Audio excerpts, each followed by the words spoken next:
برنی میڈوف نے دنیا کو اپنے مالی جال میں پھنسایا جو کہ تاریخ کا سب سے بڑا پونزی اسکیم مانا جاتا ہے۔ ایک وقت تھا جب وہ دنیا کے سب سے کامیاب اور معتبر سرمایہ کاروں میں شمار ہوتے تھے، لیکن حقیقت میں وہ ایک دھوکہ دہی کے ماہر تھے جس کی وجہ سے ہزاروں افراد نے اپنی جمع پونجی کھو دی۔ اس کہانی کا آغاز 1960 کی دہائی میں ہوتا ہے جب برنی میڈوف نے نیو یارک میں اپنی سرمایہ کاری کی کمپنی برنی میڈوف انویسٹمنٹ سیکیورٹیز قائم کی۔ شروع میں یہ کمپنی ایک چھوٹے کاروبار کی طرح تھی، مگر اس کی کارکردگی اور اس کی کامیاب سرمایہ کاری حکمت عملی نے اسے بڑھا دیا۔ اس نے بہت جلد اپنی کمپنی کو ایک عالمی نام بنا لیا اور اس کے کلائنٹس میں مشہور شخصیات، بینک، فلاحی ادارے اور دیگر بڑے سرمایہ کار شامل ہو گئے۔ پونزی اسکیم ایک ایسی دھوکہ دہی ہے جس میں نئے سرمایہ کاروں سے پیسہ لیا جاتا ہے اور پرانے سرمایہ کاروں کو وہ پیسہ منافع کے طور پر واپس کیا جاتا ہے۔ یہ پورا عمل اس وقت تک کامیاب رہتا ہے جب تک نئے سرمایہ کاروں کا پیسہ مسلسل آتا رہتا ہے۔ برنی میڈوف نے اس اسکیم کو 1960 کی دہائی میں شروع کیا تھا۔ ابتدا میں اس نے ایک سادہ سرمایہ کاری کی حکمت عملی اپنائی جس کا دعویٰ تھا کہ وہ اسٹاک مارکیٹ میں کامیاب سرمایہ کاری کر رہا ہے اور اس سے 10 سے 12% تک سالانہ منافع حاصل کر رہا ہے۔ اس طرح اس نے اپنے کلائنٹس کو یہ یقین دلایا کہ وہ دنیا کے سب سے کامیاب سرمایہ کار ہیں۔ برنی میڈوف کی کمپنی میں کام کرنے والے افراد بھی اس اسکیم کے بارے میں نہیں جانتے تھے۔ یہ سب کچھ چھپ کر چل رہا تھا اور اس کی ساکھ اور معتبریت نے اس کے فراڈ کو اتنی آسانی سے کامیاب ہونے دیا۔ برنی میڈوف کا فراڈ اس قدر کامیاب رہا کیونکہ اس نے اپنے سرمایہ کاروں میں اعتماد پیدا کیا تھا۔ اس کی کمپنی کی رپورٹیں اور ویب سائٹ اتنی پروفیشنل اور تفصیل سے بھری ہوئی تھیں کہ کوئی بھی شخص اس میں شک کرنے کی جرات نہیں کرتا تھا۔ میڈوف نے اپنے سرمایہ کاروں کو یقین دلایا تھا کہ وہ اسٹاک مارکیٹ کی پیچیدگیوں کو بہت گہرا سمجھتا ہے اور اس کے پاس اس کا حل موجود ہے۔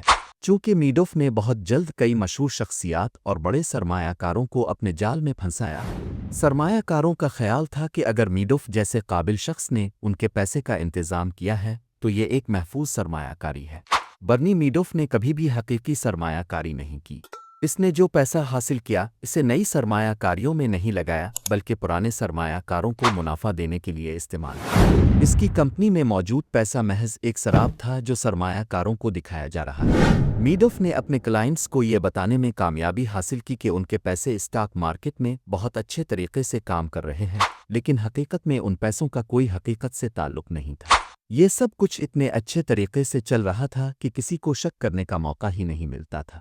اس کی کمپنی کی رپورٹیں مکمل طور پر فریب پر مبنی تھیں۔ میڈوف نے اپنے کلائنٹس کو ہمیشہ خوش رکھا اور ان کے منافع کی رپورٹیں مسلسل اچھی دکھائی، لیکن یہ سب صرف ایک دھوکہ تھا۔ برنی میڈوف کی پونزی اسکیم اتنی کامیاب تھی کہ اس نے اسے عالمی سطح پر پھیلانے کا فیصلہ کیا۔ اس کی کمپنی نے کئی بڑے مالیاتی اداروں، بینکوں اور فلاحی تنظیموں کو اپنے جال میں پھانس لیا۔ اس کے کلائنٹس میں ہالی ووڈ کی مشہور شخصیات جیسے اسٹیون اسپیلبرگ، کونن اوبرائن، کیون کن اور بروس وینسٹرن شامل تھے۔ ان کے علاوہ کئی بڑے بینک اور سرمایہ کار بھی اس اسکیم کا حصہ بنے۔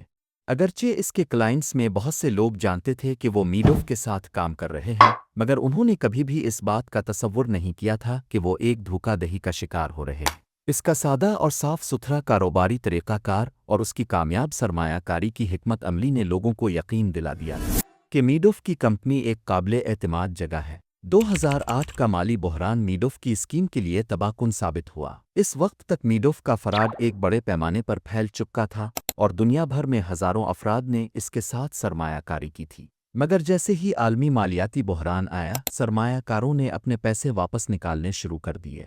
نئے سرمایہ کاروں کا پیسہ آنا بند ہو گیا اور جو پیسہ اس اسکیم میں تھا وہ کم پڑنے لگا۔ یہی وہ لمحہ تھا جب برنی میڈوف کا فراڈ بے نقاب ہوا۔ جب سرمایہ کار اپنے پیسے واپس لینے کی کوشش کرنے لگے تو اس کی کمپنی کے پاس اتنا پیسہ نہیں تھا کہ وہ اپنے تمام سرمایہ کاروں کو منافع دے سکے۔ اس کے پاس کوئی حقیقی سرمایہ کاری نہیں تھی اور یہ حقیقت بہت جلد سامنے آ گئی۔ 2008 کے آخر میں برنی میڈوف کے بیٹے مارک اور اینڈریو نے انکشاف کیا کہ ان کے والد کی کمپنی دراصل ایک پونزی اسکیم ہے۔ اس کے بعد میڈوف نے خود کو گرفتار کروا لیا اور اپنے فراڈ کا اعتراف کیا۔ برنی میڈوف کے اس فراڈ کی قیمت بہت بڑی تھی۔ مجموعی طور پر اس اسکیم کا حجم تقریباً 8 ارب ڈالر تک پہنچا، جس میں سے زیادہ تر رقم جعلی منافع تھی جو میڈوف نے اپنے سرمایہ کاروں کو دکھائی تھی۔ اس کے باوجود حقیقی سرمایہ کاری کے طور پر 18 ارب ڈالر کا نقصان ہوا۔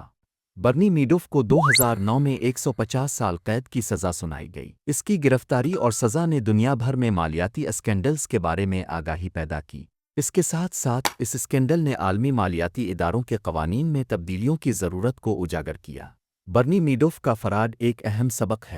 برنی میڈوف کا فراڈ نہ صرف اس کے سرمایہ کاروں کے لیے ایک سنگین نقصان تھا، بلکہ اس نے پوری عالمی مالیاتی دنیا کو ایک جھٹکا دیا۔ اس کے اثرات طویل مدت تک محسوس کیے جائیں گے۔ مزید معلوماتی ویڈیوز کے لیے ہمارے چینل کو سبسکرائب کریں اور بیل آئیکن کو کلک کریں اور ہماری ویڈیو کو لائک اور شیئر کریں تاکہ ہماری معلوماتی ویڈیو اب تک بروقت پہنچ سکیں۔ شکریہ۔